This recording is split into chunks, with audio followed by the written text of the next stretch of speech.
What is the science behind black magic? Can there be a science even for black magic? There is magic happening everywhere. The science today, as we know it, has barely scratched the surface of all the mysteries of the universe.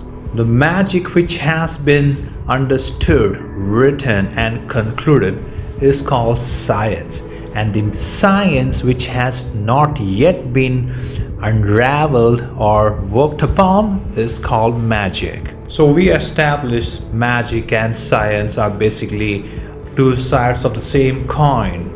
And we have so many names for magic. We have the black magic, the white magic, the ritualistic, voodoo, hoodoo, and then there's sigil magic. Once you honestly understand the complete mechanism of magic, you will no longer think that there is any magic in the universe. Everything is pure science. I'm probably sounding like I'm trying to demystify magic, but there is honestly nothing mysterious about magic. Take a look around you. There's magic everywhere. Take a small seed and out comes a huge, humongous tree. Make a phone call and you get pizza delivered at your house. That's magic. You probably will not call that magic because you understand why a tree comes out from a seed and how exactly a pizza gets manifested in your house. So for those things that we don't understand, we call it magic. And those people who understand, you call them magicians.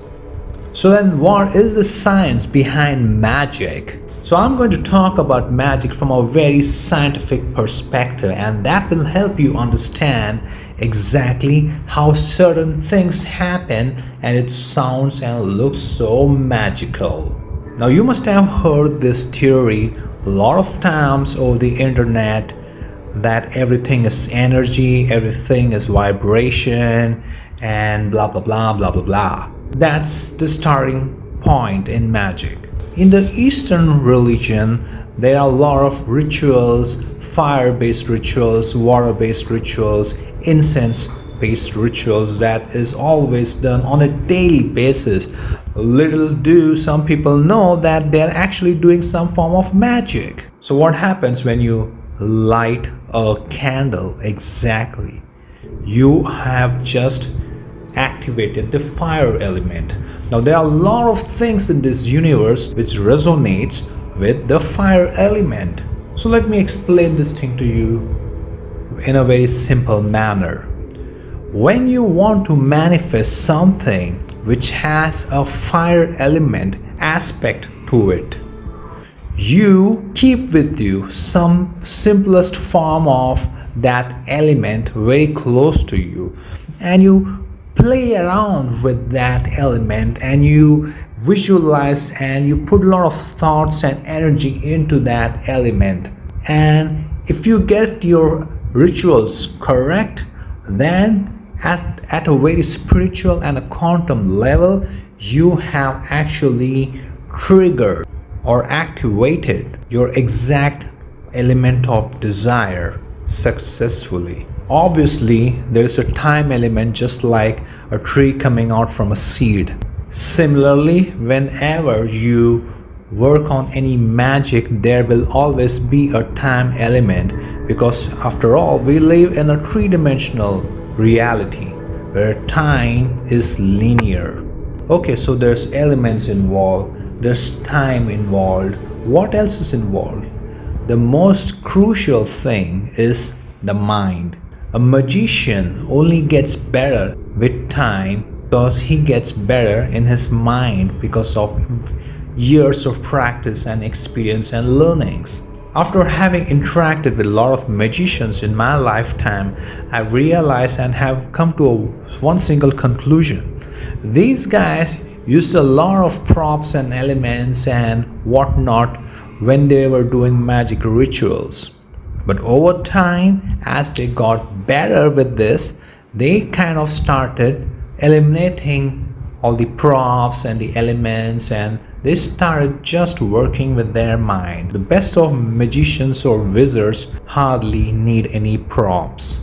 They are able to just close their eyes, think, visualize, and work their magic. Why at an early stage of their magic practice do they really need so many props and rituals? It's to bring their mind in a stage of seriousness.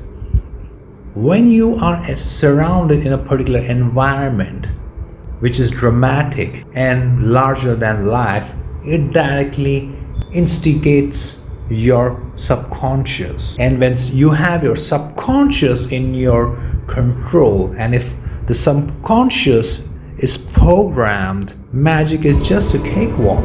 And truly, without any shadow of doubt, the subconscious is where exactly the magic starts working its way around in the real world.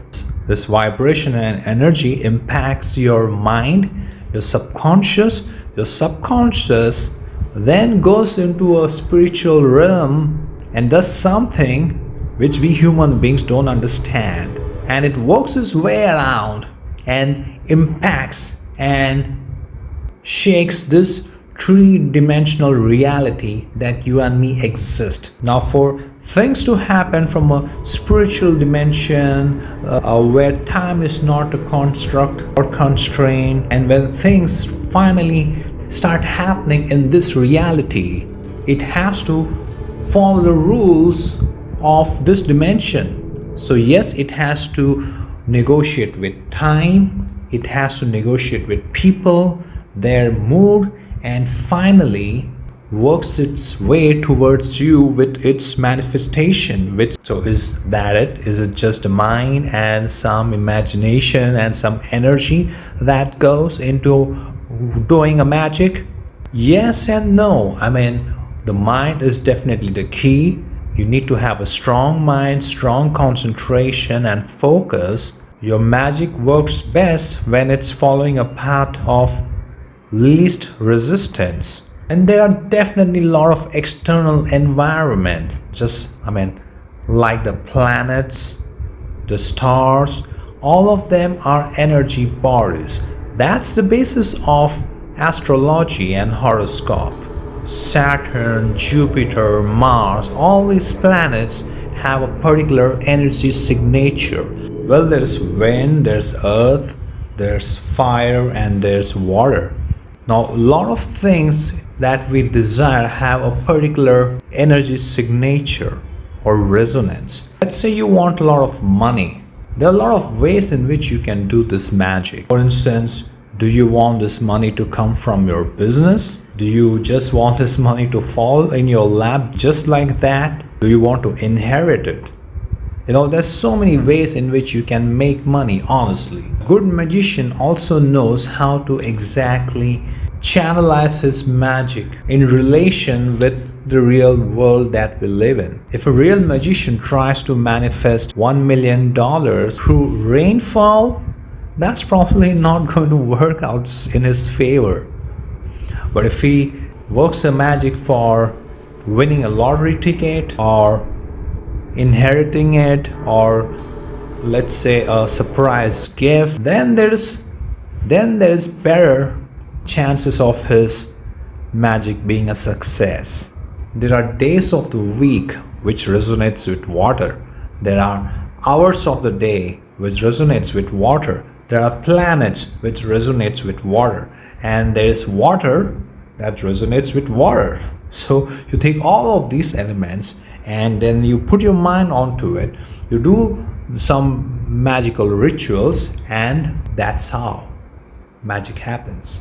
In layman's language, of course, but it's not really as simple as it sounds. There's so much more to it. There is demon magic. You can actually forget about all rituals, just do the word rituals just to appease a deity or a demon or an angel, and have that angel work out for you. That's using an external spirit. And then, of course, we spoke about a ritual magic, which is using your subconscious. And then there's absolutely using no rituals, only your subconscious. These days we call it the law of attraction. It's, by the way, a form of magic. And oh yeah, one more thing before I forget. Anything when you're dealing with the mind, and magic is all about the mind, works best when you are mentally invested into it. Which means you cannot walk around saying, I don't believe in this, I only believe in computers and whatnot, and magic is all hocus pocus and it's not real, it's only for Hollywood. The next day, you cannot actually walk into a magic ritual and try to manifest something that you want. Magic is a lifestyle. You need to walk, talk, breathe, and hang around with people who believe in this. When you actually live such a lifestyle, remember what I told you about the subconscious. Subconscious is powerful, but you can always hack it. You can always fool it. The more you are surrounded with believers of magic, magic works faster because at a very subconscious level, you're already game for it. Do you also know a lot of corporates use magic? There's magic in their logo. There's sometimes subconscious tampering in their advertisement. And some of these guys are big time into time and planetary positions when they even get into a new business contract or dealing. Well, that's all for today. It's a huge topic. I probably will not be able to do that in this short video. What do you think about magic? Have you ever been to a magical ritual? Have you done a ritual yourself? There's so many things which I have not yet spoken about, like the waxing moon, the waning moon, and black magic and the white magic. Probably for another video now. Give me a like, comment and subscribe. Let's be in touch. Peace, light, magic.